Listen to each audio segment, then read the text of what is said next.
Welcome back, everyone. Today, we're taking a deep dive into Airbnb. Oh, yeah, this is going to be interesting. It is, right? It's amazing how they went from air mattresses on the floor to a company worth like $30 billion. It really is a story disruption. They changed how we think about travel and like how we connect with new places and new people even. Yeah, and it makes you think, right? Like, did anyone imagine booking a room in a stranger's house before Airbnb came along? I mean, I sure didn't. No, me neither. It was a pretty revolutionary concept at the time. And they were smart. They really tapped into that basic human need for connection, that feeling of belonging, even when you're far from home. It's so true. That whole belong anywhere thing is powerful marketing. But okay, before we get too deep, let's rewind to the beginning. It all started in San Francisco, 2007. Two guys, Brian Chesky and Joe Gebbia, just trying to make rent. Yeah, they weren't typical Silicon Valley types. They weren't like, already millionaires. Joe actually tried to launch a line of funny-shaped seat cushions. Wait, what? Yeah, they were called crit buns for art students. Crit buns. I've never heard of those. Well, they didn't really take off, but hey, at least they were thinking outside the box. That's for sure. Okay, so back to the story. A big design conference comes to town. Hotels are totally booked. And that's when they have their big aha moment. Exactly. They basically just put some air mattresses on their floor, threw together a simple website, and called it Air Bed and Breakfast. So simple. Who were their first customers? 3 people just looking for a place to stay during the conference. So scrappy. Talk about a humble beginning. It really was. But they were smart about it. They didn't just offer a bed. They gave them like city maps and transit passes. They were focused on the experience from the very start. And I guess that's what made them different. They weren't just about, a cheap place to crash. Yeah, they were all about that personal touch. But it wasn't all easy, At first, investors weren't impressed. Well, I bet they got a lot of no's. A lot. They pitched to like 7 different angel investors. Got rejected by every single one. Ouch, that's rough. Yeah, it almost made them give up, too. They were drowning in credit card debt, living on ramen noodles. But then, in 2009, something big happened. They got funding from Sequoia Capital. No way. The guys who backed Google and Apple? The very same. It was a total game changer. Suddenly, everyone was taking them seriously. It's crazy how one investment can change everything. It really is. But, their success wasn't just luck. They had a truly innovative business model, this two-sided marketplace. A two-sided marketplace. I've heard that term before, but could you break that down? Sure. Think of it as a platform that connects 2 groups of people who need each other.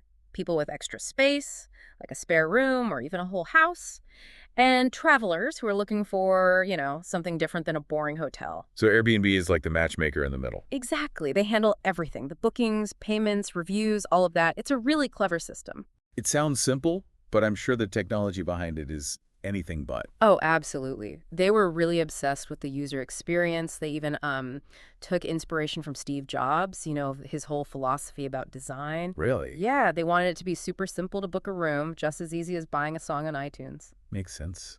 No one wants to waste time on a complicated website. And then there's those amazing photos on their listings. Yeah, those were a game changer. That's when they really started standing out. But the real secret sauce is the tech behind it all. Like, their payment system, that thing is seriously impressive. So it's more than just a pretty face. Way more. And that belong anywhere idea, it really resonated with people. It was about more than just a place to sleep. Totally.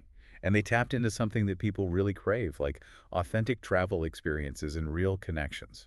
It's amazing how they built this global community around travel. Like, every time someone books an Airbnb, they're basically inspiring someone else to do the same thing, right? Yeah, it's true. It's like this ripple effect. But, when you're dealing with real people in real homes, things don't always go smoothly. Yeah, definitely. There have been some bumps along the way. Definitely. You're talking about the incident where a host's apartment was trashed, right? Exactly. What was it called? The EJ incident or something? It's not EJ incident. Yeah. It was a chilling story. Yeah. That really exposed the vulnerabilities of the sharing economy. Yeah, for sure. And Airbnb's initial response was slow and inadequate, which only amplified the problem.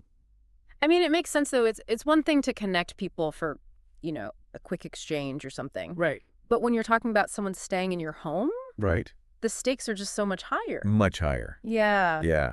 And that incident really highlighted the limitations Yeah. of their existing safety policies. Right. They had the host guarantee, Okay. which covered damages, but it didn't address the emotional trauma or the sense of violation that EJ experienced. Yeah, it was a big wake-up call for them. So how did Airbnb respond?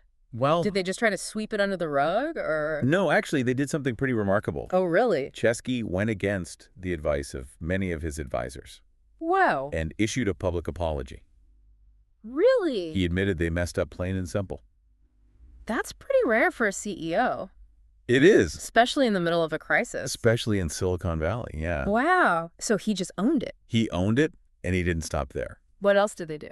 They implemented a 247 customer support hotline, Okay. which was something that EJ had specifically requested. Oh, wow. And they also significantly increased the coverage of the host guarantee. So they took concrete steps to actually fix the problem and improve the platform. Yeah, they did. It sounds like a real turning point for them. I think it was. A moment where they really had to face the complexities of what they had created. Absolutely. Yeah. And I think it showed a real willingness to learn from their mistakes and to prioritize the safety and well-being of their users. Right, because until then, it seems like it was mostly about growth. Yeah, I think that's fair to say. But even as they were navigating that crisis, another huge hurdle was looming. Yeah, I know. The whole regulatory battle, particularly in New York City. New York was a beast of its own. Right, New York, they ran into some serious legal issues there, didn't they? They did. Yeah. It was a whole other level of complexity. Yeah, what happened? So back in 2010, Okay.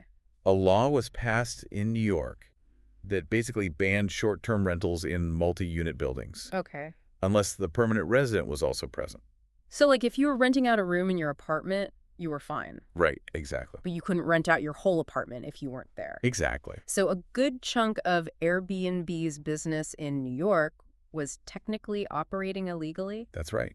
Wow. And it became this constant source of tension Yeah, back. between Airbnb, Yeah. city officials, Uh-huh. the hotel industry, and even some residents. So it really touched a nerve. It did. It makes sense, though. It wasn't just about money, right? Right. It was about the impact on housing, on neighborhoods, Right. on the very fabric of the city. It really gets to the heart of the debate about the sharing economy. Does it? Yeah. Is it about empowering individuals? Right. Or is it making existing inequalities worse? That's a big question. That's a huge question. There's no easy answer. There's really not. Airbnb has always said that they're not taking affordable housing off the market, Right. that their hosts are mostly just regular people renting out spare rooms Right. or, their homes when they're away. Right. But their critics pointed to data showing that a small percentage of hosts were actually running multiple listings. Right. So essentially, they were operating as unlicensed hotels. Exactly. So the whole mom and pop image Yeah. kind of clashed with the reality. Yeah, the reality on the ground was a little bit different. Yeah. And this whole issue of commercial listings really fueled the regulatory backlash. So how did Airbnb respond to this? Did they just ignore the law and carry on as usual? Well, they tried to work with the city. Okay. They even released data on their operations and promised to crack down on those commercial listings. But it wasn't enough to satisfy their critics. Not at all. What happened? The fight escalated Oh, boy. with protests, lawsuits, Yeah. and even celebrities like Ashton Kutcher getting involved. Wait, Ashton Kutcher, how did he get mixed up in all this? He was an early investor in Airbnb Oh, okay. and a very vocal supporter of the company. Mm-hmm. He even wrote an open letter to New York officials defending Airbnb. Wow, so he really put himself out there. He did. It sounds like the political pressure was intense, It was. and it led to a major setback for Airbnb in 2016. It did. What happened? A new law was passed making it illegal to advertise short-term rentals of entire apartments Okay. if the resident wasn't present. So back to square one for Airbnb in New York. Pretty much, yeah. They challenged the law in court, Right. but it definitely hampered their operations in New York. Yeah, I bet. And similar battles were playing out in cities all over the world. It seems like Airbnb was constantly on the defensive, Yeah, in a lot of ways they were. trying to balance their idealistic vision of a world where everyone can belong anywhere Right. with the messy realities of a complex global marketplace. That's a great way to put it. Yeah. And all of this was happening while they were grappling with internal challenges as well, particularly when it came to leadership. Because they were so young when they started this, right? Yeah. Just 3 guys in their 20s with no real business experience. It's pretty amazing when you think about it. Yeah. They built a multi-billion-dollar company But as Airbnb grew, Right. so did the demands on their leadership. Yeah, for sure. And they each had their own unique strengths and weaknesses. They did. Chesky was the visionary, Okay. the big picture guy, Uh-huh. always thinking about the future. He was constantly seeking advice from mentors like Warren Buffett. Oh, wow. JV was the creative force, Okay. passionate about design and user experience. Right. But he struggled with the operational side of things as the company scaled. And Blacharczyk, what was his role in all of this? He was the analytical one, Okay. the data guy, Uh-huh. the one who kept them grounded and focused on the details. Okay. He even admitted to being a bit of an introvert, Really? which pretty unusual for someone in such a high-profile role. Right. But, he was really good at what he did. Yeah. So you have three very different personalities Very different. trying to figure out how to lead a rapidly growing global company. It's a tough job. It is. And it wasn't just about figuring out how to lead. It was also about defining what kind of company they wanted to be. That's right. Because it wasn't just about making money for them, was it? No. They had this whole social mission, Right. this idea of fostering connection and belonging. Yeah, that was really at the heart of what they were trying to do. Right. But could they maintain that idealism Yeah. as they faced pressure from investors, regulators, competitors? That's a great question. Yeah, that was the big question. And did they stay true to their original vision? Well, that's something we can explore further as we delve into Airbnb's expansion beyond just listings. Because they didn't stop at just connecting travelers with hosts, did they? No, they didn't. They had much bigger plans in store. Much bigger plans. Like what? They were about to launch something called Experiences, Okay. a platform offering tours and activities hosted by locals. Oh, wow. And that move would take them even deeper into the world of travel and hospitality, Really? with all of its complexities and challenges. So from air mattresses to a global platform, Yeah. from scrappy startups to seasoned leaders, Right. and from a simple idea to a complex mission, it's clear that Airbnb's journey has been anything but predictable. It's been a wild ride. So where do we go from here? Well, let's dive into this idea of experiences. Okay, so experiences, huh? Yeah. It sounds like they were really trying to capture the whole travel experience. That's exactly right. Not just a place to stay. Yeah, it was a really bold move, I think. A way to set themselves apart from the competition. Right. And tap into this growing demand for travel that feels more authentic and immersive. But was it just about offering cool things to do, or was there like a deeper strategy at play? I think if you look at the bigger picture, it was also about creating a more loyal customer base. Okay. And a stronger sense of community. Makes sense. By connecting travelers with locals. Yeah. Who are really passionate about sharing their knowledge and their skills. Right. Airbnb expanded that belonging anywhere idea. Right. Beyond just a place to stay. It seems like Chesky learned a lot from those regulatory battles. Oh, yeah, definitely. He designed experiences with those lessons in mind. He knew that, expanding into a new market, Yeah. especially one as established and complex as tourism, Right. could create friction. For sure. So they were very strategic about choosing their launch cities. Oh, really? How so? They focused on places like Nairobi, Detroit, and Havana, Okay. where they felt they could really have a positive impact and be welcomed. So they weren't just trying to come in and disrupt everything. Right. They were trying to position themselves as more than just a disruptor, Yeah. as a company that could actually contribute Right. to the well-being of communities. That's interesting. And they even partnered with organizations like the Make-A-Wish Foundation It did. to offer wish trips and create experiences that benefited local nonprofits. Yeah, it was a way to showcase their social mission Yeah. and counter that narrative Right. that they were just in it for the profit. Yeah, for sure. So Okay. did experiences take off? Was it a success? Well, it's still evolving, Okay. but it definitely shows promise. It really taps into that growing trend of travelers who are looking for more Yeah. than just the typical tourist attraction. Exactly. People want to connect with locals, learn new skills, Right. have unique personalized experiences. So it sounds like it's a good fit for the Airbnb brand. Yeah, I think so. But, as Airbnb keeps growing and evolving, what does the future hold? That's the big question, isn't it? It is. Can they maintain their social mission as they get even bigger? I mean, that's something that even Chesky and his co-founders grapple with. Really? They've talked about, creating new metrics for success. Like what? Moving beyond just the number of nights booked to something that better reflects that feeling of belonging. That's interesting. So Yeah. what does this all mean? What's the takeaway for our listener? I think Airbnb Story is a powerful example What? of how a simple idea, Uh-huh. fueled by passion, hard work, Yeah. and a deep understanding of human needs, Yeah. can disrupt an entire industry and change the way we think about travel, hospitality, and even community. But it's also a cautionary tale, isn't it? Yeah.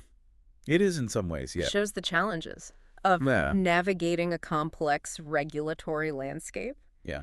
the importance of staying true to your values as you grow, Absolutely. and the responsibility that comes with connecting millions of strangers around the world. For sure. So it's a complex story with a lot of different layers. It really is. And it raises some important questions about the future of the sharing economy. Absolutely. And it raises an important question for all of us, actually. What's that? How might that concept of belonging anywhere evolve Right. in a world that's increasingly shaped by technology Yeah. and global interconnectedness? That's a big question. Is it something that a platform like Airbnb can facilitate? Yeah. Or does it require a deeper, more fundamental shift Right. in our values and behaviors? That's something for all of us to think about, isn't it? It is. And maybe, just maybe, it's something we can all play a role in shaping. I think so. And maybe it's something we can all play a role in shaping. I think so. So we've talked about, the origins of Airbnb, Right. the challenges they faced, Yeah. their big pivot to experiences. Right. What about the future? Yeah. Where do they go from here? Yeah, is Airbnb going to be around in 10 years, 20 years? That's the big question. What do you think? Well, I mean, they've certainly shown a remarkable ability to adapt Yeah, and evolve. right. I mean, who could have predicted they'd go from air mattresses to, offering cooking classes in Tuscany? That's true. I mean, it's amazing how much they've expanded their offerings. Yeah. But I guess the question is, can they maintain that sense of community? Right. Will it still feel like Airbnb? Yeah, as they get even bigger. I mean, that's the challenge, isn't it? It is. I mean, how do you scale something like that without losing its soul? Right. I think that's something that a lot of companies in the sharing economy are struggling with. Yeah, for sure. But, I think Airbnb has a few things going for them. Like what? Well, first of all, they have a really strong brand. Yeah, people trust the Airbnb name. They do. Yeah. And that's incredibly valuable in today's market. Mm-hmm. Second, they have a very passionate community. Right, those missionaries you were talking about earlier. Exactly. And that community is a huge asset. Yeah, they're really invested in the Airbnb experience. They are. And Yeah. they're very vocal about what they want and what they don't want. And Airbnb seems to listen to them. I think they do. Right. Which is smart. Yeah. They're not just dictating from on high. Right, they're actually engaging with their users. They are. And I think that's a big part of their success. Yeah, it's a two-way conversation. Exactly. So it sounds like you're cautiously optimistic about Airbnb's future. I am. I think they have the potential to be a real force for good in the world. Yeah, I think so too. But it's going to be interesting to see how they navigate the challenges ahead. Yeah, for sure. I mean, there's a lot of uncertainty in the world right now. There is, and the travel industry is particularly vulnerable. Right. But I think Airbnb is well positioned to weather the storm. I hope you're right. I do too. Well, that's about all the time we have for today. Okay. But I really want to thank you for joining us for this deep dive It's been a pleasure. on the Airbnb story. It's a fascinating story. It is, and it's not over yet. Definitely not. So to our listeners out there, Yeah. what do you think about Airbnb's future? Yeah. What do you see happening in the next 10 years? Leave us a comment. Yeah. Or send us an email. We'd love to hear your thoughts. We would. And until next time, Happy travels. happy travels.